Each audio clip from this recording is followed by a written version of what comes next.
The content you are about to hear may be graphic. Alright, everybody. It's me and Tommy again. Of course, duh. So, What are we doing today, babe? taking over the world. I'm just kidding. Seems really close. It is really close. So, I saw this case. This is a true crime case. Let's see. About? Tell the people. Helen Jewet. Jewet. Which is what she went by. You will find out what her real name is. I don't understand. She's being really cagey. The New York City newspaper referred to her as the girl in green. Green was her color, and it caught reporters. Did it. For women in the 19th century, prostitution was a last resort, when poverty, shame, or abandonment left them with nowhere to turn. Which is why in my past lives, which I want to do a video about past lives at some point, I remember being a prostitute. So, but to Jewet, it was a true calling, and she embraced it with enthusiasm. So she liked being a hooker. She liked being a hooker.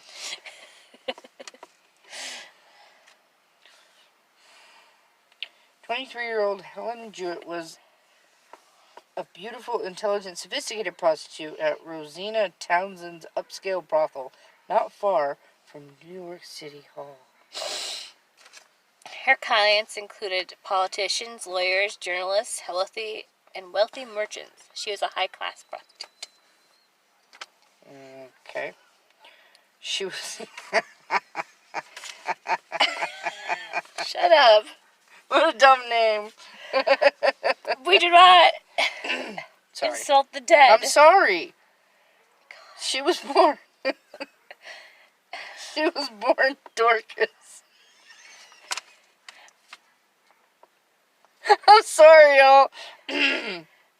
Dorcas Doyen in 1814 in Temple, Maine, daughter of a poor shoemaker. Dorcas, really? I should have been the I one swear reading you it. did that just so I'd have to say it. No, I literally do the first. I say the first line, and you say the second line. She says the first line because she's perfect. Adore. It's probably like Dorcas or something. Dorcas or something. I doubt it. Ooh, cold water in my titties. PG-13, babe. I'm sorry, it totally dripped through my shirt into my boobs. I don't know, maybe in the 1800s that was a normal name. Okay. Okay. I told you. Her mother died. We're talking about a serious subject. Serious subject. Somebody died, okay? Somebody died. Her mother died when Dorcas was a young girl, and when her father remarried, he put his daughter out to service. Her father was an alcoholic. Put his daughter out to service? That's freaking awful. Turned into her slave, basically. At age 13, she secured a position in the Augusta, Maine home of Nathan Weston, Chief Justice of the Maine Supreme Judicial Court. By arrangement, she was to work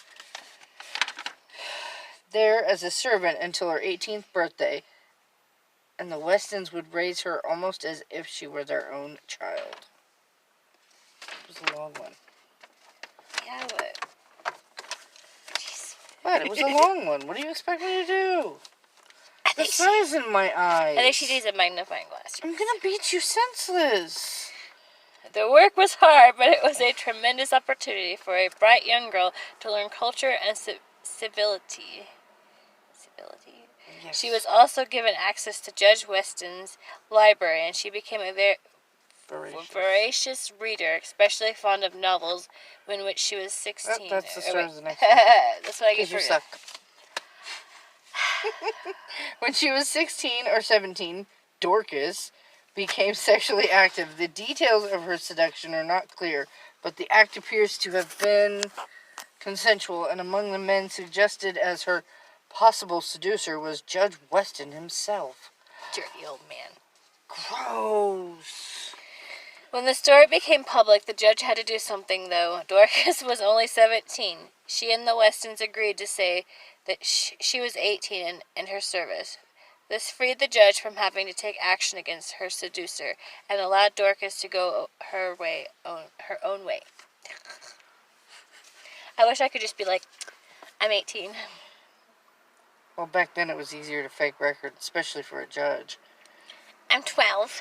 Can I just go back to high school? Shut up. Please. Dorcas Doyen may have been kept by a lover briefly after she left the Westons, but 3 months later she was living in an Augusta brothel kept by Maria Stanley. If you go back to 12 years old, then I'm a pedophile. Jerk. I just would like to repeat high school and do things over. I'd probably come out earlier. I would I would do be a a lot nurse. of things different. I would have already got my nursing degree. I would do a lot of things differently. Soon after, she changed her name to Helen Marr and moved to Boston. She worked there as a prostitute for 5 to 6 months, then changed her name again and moved to New York City. Now known as Helen Jewet, she went to work in an upscale Manhattan brothel run by Rosina Townsend. That's what I would do. I still don't know who she is. Does her name change again? She changes it several times. But her original name was Dorcas Donnelly or whatever. Dorcas Doyen, yeah. In New York, Helen Jewett was more courtesan than a common prostitute. Her clients included successful lawyers, merchants, and politicians who viewed their relationships with her almost as romances with Rendezvous.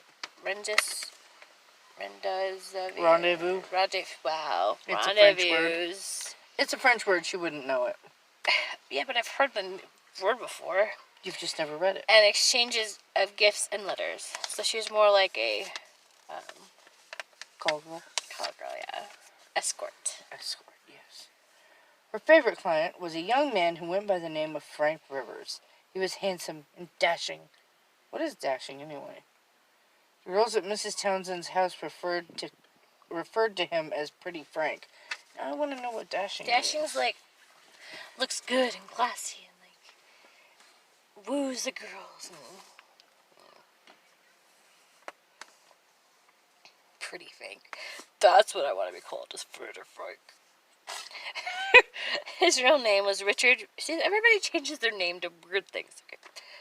Richard P. Robinson, an 18-year-old clerk with a promising career at a Maiden Lane dry goods store. Dashing. Attractive, confident, and elegant. A dashing young officer and his dashing good looks. It's an old word. That's one of my words then, because I need to start using that. I'm dashing. Very dashing. They began spending time together and corresponding when they were apart. Aww. They were very fond of each other, but Robinson hated her profession, and he began to see other, more respectable women. Helen wanted him to herself and threatened to publicly humiliate him. Do you blame him, though? I wouldn't want to be with a prostitute. Roxanne, Because, like, you don't have there was to this girl turn once on that I was the talking baby to. She light. was able to. She like did, kind of like not really prostitute, but it was like on camera, like a camera girl or whatever. And I'm like, I don't know, I could do that. Yeah, I couldn't be in a relationship with somebody who was taking their clothes off for money, or a prostitute, or even on camera just doing things. Like, that would just be weird to me. Yeah. Like, Other guys are. There's like 50,000 guys out there watching you undress on camera. I just couldn't. 3 days before the murder, Helen sent him a letter to try to reconcile and renew the relationship, but closed by saying, "You have known how I have loved. Do not provoke the experiment of seeing how I can hate." In this response, Richard Robertson, that's pretty romantic. I'm just kidding. Robinson Really? said, I want that on my tombstone. You are never so foolish as when you threaten me. Keep quiet until I come on Saturday night, and then we will see if we cannot be better friends hereafter. To like come on Saturday. That's what I laughed about. One cold April night in 1836, one of them smashed her skull with an axe and set her bed on fire. It was a short... What? With her on fire. It was all on fire. It was the story that shocked New York and gave birth to sensational journalism. Sorry, I'm trying to make it more fun to read. Dun dun dun! The following Sunday on April 10th, 1836, Miss Townsend was awakened by a noise at around 3 a.m.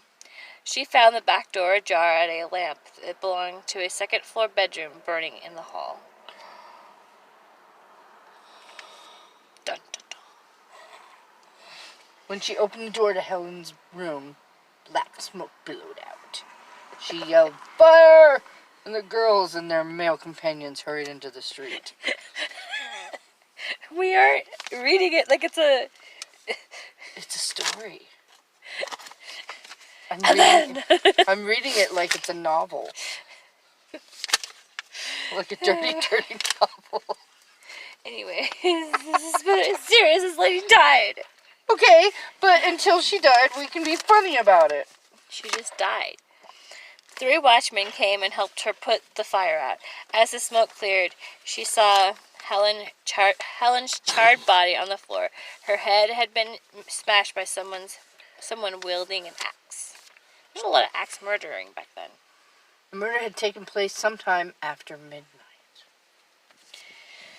Dun, dun, dun. Jewet was struck on the head 3 times with a sharp object. The coroner report called it a hatchet. Like I said, there's a lot of hatchet and axe murdering back then, apparently. Based on the position of the corpse in bed, the coroner concluded that the blows were not expected. There were no signs of struggle. After inflicting the lethal blows, the murderer then set fire to Jewet's bed. You know what that means? That means she was asleep when they started smacking her in the head with an axe. Mm-hmm. That's crazy. That's what happened to Lizzie Borden's dad. Yeah. After inflicting the... No, that's you. Shut up. Oh. Townsend discovered the room full of smoke and Jewet's body charred on one side. Only one side? I guess so. That's how they were able to identify the body then. Miss Townsend recalled seeing Robinson with Helen that night wearing a long dark cloak.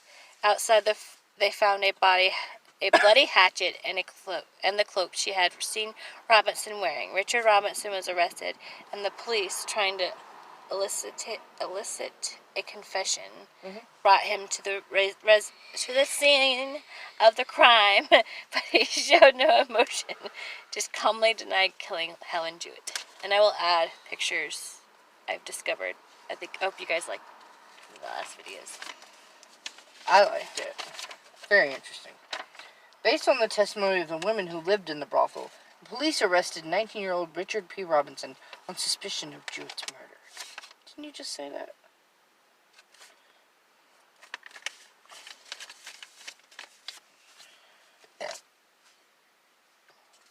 Robinson, a repeat customer of the victim, flatly denied killing her and did not display much emotion even when confronted with the still warm corpse. That's graphic. That right there tells me you probably did it. I didn't do it. Even though you saw me in the vicinity, I didn't do it. That's my cloak, but that's not the one I was wearing. That was here. Nevertheless, yesterday when I slept with her. Nevertheless, based on the testimony of various witnesses and the recovery of a cloak that resembled Robinson's, the coroner's jury, hastily assembled on the scene and made up of onlookers, concluded that Jewet met her end by blows inflicted with a hatchet by the hand of Richard P. Robinson. This was enough to gain an initial indictment. You would think. The 1830s marked the beginning of the penny press, and the Helen Jewet murder was made to order for sensational journalism. Competing New York newspapers were in a frenzy to print all the information they could find on Helen Jewett and Richard Robinson, and the public could not get enough.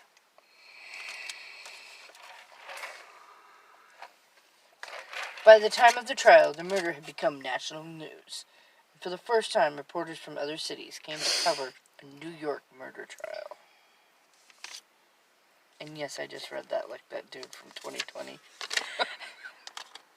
Up next. On purpose. Because it's funny. A movement had begun to grow among young men who sympathized with Robinson, asserting that men should not be subject to threats from prostitutes.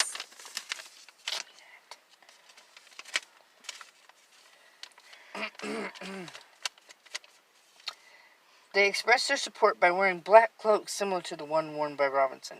In opposition, women who wanted to see Helen's killer punished wore white beaver caps trimmed with black. Seriously? Beaver caps! Yeah, like a beaver. Mm-hmm.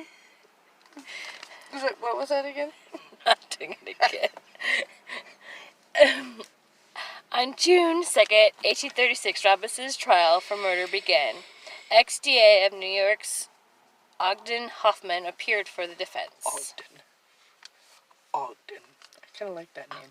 Ogden. The prosecution was not allowed to enter Robinson's diary into evidence, and was only allowed one letter from the volume of incriminating correspondence between Richard and Helen. Well, that's weird. Why wouldn't they allow that? Exactly. After days of testimony from several witnesses, including Rosanna Townsend, the judge gave the jury its instructions. As most of the witnesses were other prostitutes, the judge ordered his jury to disregard their testimony. And that's fucked up. Because obviously somebody who's a prostitute... Oh, they're not going to tell the truth, yeah. They're prostitutes, right?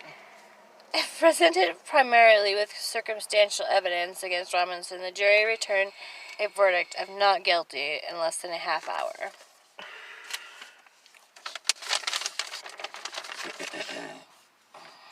After leaving the courtroom, a companion of Robinson's was reportedly seen giving an envelope to one of the jurors. What does it say, ladies and gentlemen? I'm betting it was money.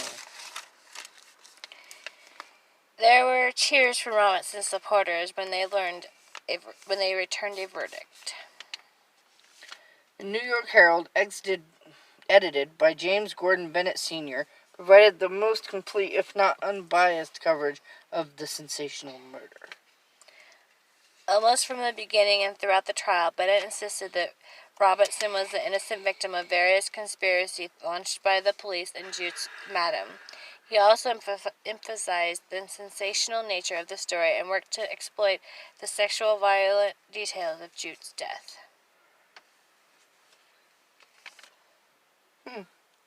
New York Sun, on the other hand, whose readers tended to come from the working class, argued that Robinson was guilty and that he was able to use money and the influence of wealthy relatives and his employer to buy an acquittal.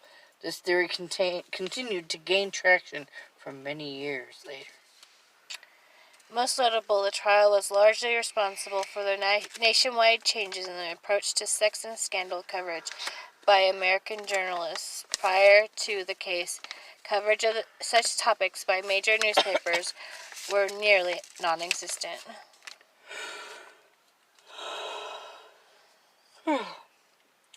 Especially for prostitutes. Additionally, some historians credit Bennett with the first journalistic interview, namely that of Rosanna Townsend. Other historians, however, argue that Bennett never actually talked to Townsend and that his reported interview was a hoax. Personal letters of Robinson's that became public after the trial, the ones that they wouldn't allow in the court, undercut some of his claims and showed him to be capable of vicious and, for the time, deviant sexual behavior, and the public turned on him, including some who had been his vocal supporters. Robinson eventually moved to Texas, where he became a respected frontier citizen. I'm sure. He died 2 years later of a fever. Reportedly on his deathbed, he repeated the name Helen Jewett. I don't understand why those people are, this is my opinion, are so against prostitutes. I think it's just another job. Yeah, I mean, look at, what is it, Vegas? Yeah. Prostitution's legal there. They're, they're made to wear condoms. So They're made to be tested for STDs. Yeah, they should learn birth control pills. They should learn the basic, like, okay, that's a scab on the penis, like, don't touch it. Yeah. They should learn the basic health things. I mean, you could even tested. send them with a book if there's what the heck is that? Mm-hmm. They can look it up and be like, wait, I'm not going to have sex with you because you have this STD. Like, there should be guards on duty. There should be, like, education and protection for the ladies. And I think that they should not have to go to the corner and get their johns. Like, it should be a brothel and, like, it should be ran as a business. They get paid. It makes sense. It should be a business. It's more safe for the women, more safe for the johns, to be honest. So, why is this an issue? Prostitution is one of the oldest professions. Like they said in here, like, back in the day, women had no other choice. Like, you either become a seamstress or, like, a teacher, but there wasn't so many choices because a woman had their place. Yeah. And once they became married and they lost their husband, some men didn't want them because they weren't a virgin anymore. They had other strings attached. Like now, even men could be prostitutes, and it would be totally, totally okay for them to be prostitutes legally. It's just kind of a double standard. Right. Anyway, what do you guys think about that subject? What should we do tell. next? Like and subscribe. Do you think he's the one that killed Helen Jewett? Anyways, talk to you guys later. Bye.